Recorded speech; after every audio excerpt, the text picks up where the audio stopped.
Welcome to our channel 30 news. మనకి వివరాల్లోకి వచ్చినట్లయితే రేపటి నుండి అమలు 60 నుంచి 90 ఏళ్ల వయసు వాళ్లకు సుప్రీంకోర్టు శుభవార్త అయితే చెప్పిందనమాట. ఆ వివరాలు అయితే తెలుసుకుందాం.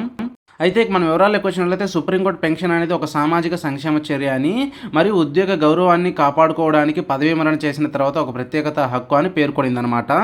ఇది పదవీ విరమణ తర్వాత కాలానికి సాయం మరియు ఒక వ్యక్తి తన ఇష్టానుసారంగా లేదా ఒక కోరిక మేరకు మాత్రమే చెల్లించే కొంత పారితోషికం మాత్రమే కాదు అని, పెన్షన్ అనేది సామాజిక సంక్షేమం చర్య అని దృష్టిలో ఉంచుకొని పెన్షన్ చట్టాలను విస్తృత వివరణ ఇవ్వాలని కోర్టు పేర్కొనిందనమాట.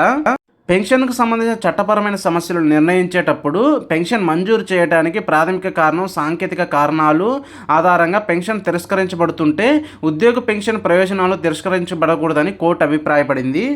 అయితే ముఖ్యంగా 60 నుంచి 90 ఏళ్ళ వయసు గల వాళ్ళకి మాత్రమే సేవలు అందించాలని చెప్పి ఈ విధంగా సమాచారం అయితే చూస్తున్నాం అనమాట. అదేవిధంగా సీనియర్ సిటిజన్లకైనా పెన్షన్లకి అదేవిధంగా సౌకర్యవంతంగా అయితే అందించాలని చెప్పి 58 బిలియన్ల పౌరుల వివిధ రకాల పెన్షన్లు అయితే పొందుతున్నారనమాట.